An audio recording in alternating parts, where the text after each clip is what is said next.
Vamos agora falar sobre ambiguidade. Vamos lembrar primeiro que a vagueza diz respeito àqueles termos cujo significado você sabe, você conhece, porém é difícil de se colocar um limite, uma definição do que exatamente entra naquela categoria ou não. Por outro lado, na ambiguidade, você conhece os sentidos de uma palavra, sabe o que eles significam, mas naquele contexto de uso, você não consegue definir, sem mais informação, qual dos sentidos está ali sendo empregado. O papel do contexto agora é definir qual o sentido que está sendo empregado entre dois ou mais que aquela palavra convencionalmente expressa. A ambiguidade pode ser gerada por termos homônimos. Um exemplo seria, imaginado aqui um contexto de uma fazenda, por exemplo, nós temos José saiu para cuidar da manga. Este exemplo pode gerar dúvida quanto ao sentido, onde exatamente José foi. São 3 palavras mangas na língua portuguesa, e sendo que 2 delas, 2 usos, né, dessa forma manga, caberiam aqui nesse contexto. Por exemplo, manga como sendo a mangueira, né? Ele foi cuidar das mangueiras que há na fazenda. Por outro lado também, nós temos a palavra manga, que significa pastagem. E nesse caso, José pode ter saído para cuidar da pastagem. O contexto maior é que vai desmanchar, né, diluir essa ambiguidade. A homonímia é uma das causas de ambiguidade lexical. Uma segunda causa é a polissemia.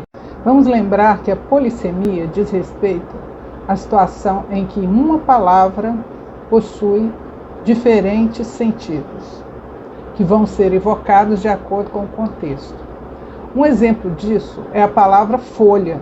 Se você for ao dicionário da língua portuguesa, você vai encontrar um verbete com cerca de 10 sentidos possíveis para essa palavra. Esses sentidos formam uma rede de polissemia com origem comum. É a palavra folium do latim. Isoladamente, esta sentença é ambígua. Eu vou assinar a folha. Por que ela é ambígua? Porque eu posso ter 3 possibilidades. Eu vou assinar a folha de papel, qualquer folha de papel que seja. Eu vou assinar a folha de pagamentos dos funcionários. E eu vou fazer uma assinatura de um jornal que se chama Folha. Além da ambiguidade da palavra folha, o verbo assinar também é ambíguo, também por polissemia.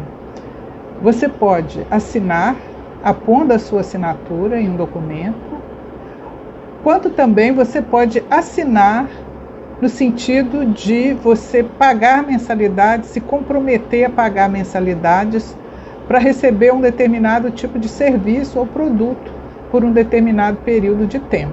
Um outro exemplo de ambiguidade lexical são os casos da preposição de, que para alguns autores se trata de vagueza, por considerar que a preposição de é uma palavra muito vaga, tem uma função muito vaga.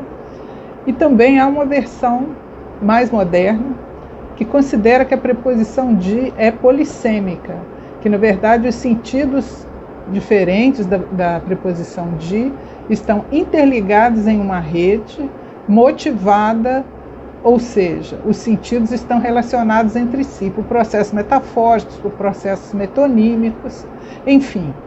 Eu considero que a preposição de seja polissêmica. Esse é um exemplo clássico. Eles venderam o quadro de Maria. O que seria o sentido da palavra de? O quadro pertence a Maria, o quadro foi pintado por Maria, ou o quadro é um retrato de Maria. Por que eu considero que seja polissemia? Porque de partida nós já sabemos os sentidos possíveis da preposição. Então nós temos o quadro de Maria como posse, como sendo, e aí é um sentido com função, de uma função gramatical, né, uma posse. Também o sentido de ter sido feito pela Maria, então você tem o sentido de origem. E o quadro de Maria é uma especificação que também está prevista entre os sentidos da palavra de. Portanto, um contexto maior é que vai definir qual é o verdadeiro sentido com o qual a palavra de foi empregada. Além disso, há estudos já que mostram, né, análises que já foram feitas, que mostram como é possível considerar que esses sentidos estejam relacionados. Além da ambiguidade lexical, existe um outro tipo que se chama ambiguidade sintática. Nesse caso, não são as palavras que têm múltiplos sentidos por polissemia ou por homonímia. Na verdade, é a estrutura sintática de uma oração que a torna ambígua. Uma determinada palavra pode exercer funções sintáticas diferentes. Então, um exemplo que eu uso aqui, adaptado da Márcia Cansado, é: o juiz julgou o homem culpado. Neste caso, a palavra culpado pode estar sendo usada como um adjetivo mesmo. Está modificando a palavra homem, formando aí um sintagma nominal, cujo núcleo é homem. E nesse caso, a interpretação é que o homem já é considerado culpado. Um outro caso seria, uma outra interpretação seria culpado na função de predicativo do objeto direto, que no caso é a palavra homem. Então nós teríamos: o juiz considera o homem culpado, né? Então esse tipo de ambiguidade não é causado por significados diferentes associados à palavra culpado, mas sim a função sintática que ele ocupa na frase, que pode variar, fazer variar o significado final da oração. Um outro exemplo de ambiguidade sintática que nós encontramos na obra de Márcia Cansado, no Manual de Semântica, é: o Cruzeiro venceu o São Paulo jogando em casa. Isso é o que ela denomina ambiguidade causada pelo mau uso de gerúndios. De fato, não é possível saber, sem mais contexto, se quem jogava em casa era o Cruzeiro, portanto, o sujeito da oração, ou se era o São Paulo, o objeto da oração, que nesse caso, São Paulo que jogava em casa. Uma maneira de sanar essa ambiguidade seria trazer o gerúndio para o início da frase. Jogando em casa, o Cruzeiro venceu o São Paulo. Um terceiro tipo de ambiguidade é chamado de escopo. Ela não é devida à multiplicidade de sentidos em itens lexicais, também não é devida à estrutura sintática da oração. Ela se deve ao uso de sintagmas no plural, sintagmas nominais no plural, ou ainda sintagmas nominais com múltiplos núcleos.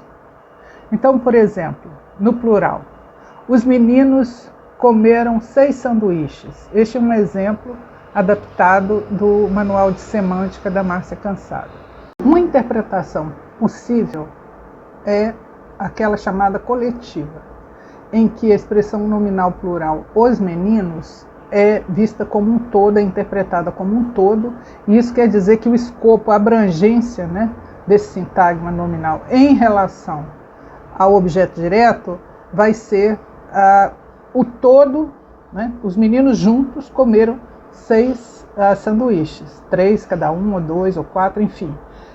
Você vai ter 6 sanduíches para o conjunto dos 2 meninos. Uma segunda interpretação, e aí vem a ambiguidade, é que cada um dos meninos poderia ter comido 6 sanduíches, fazendo aí um total de 12 sanduíches. Essa seria chamada de uma interpretação distributiva. em que cada elemento de Os Meninos é interpretado individualmente. Ainda é possível se criar ambiguidade quando se usa um sintagma com vários núcleos, 2 ou mais núcleos. Imaginem esse cenário, triste por sinal. Malária e tuberculose acometem 70% da população daquele país. Em uma interpretação, nós poderíamos ter que juntas as duas doenças acometem 70% do país, né, da população. E uma outra interpretação é que separadamente cada doença acomete 70% da população do país. Então, esse tipo de interpretação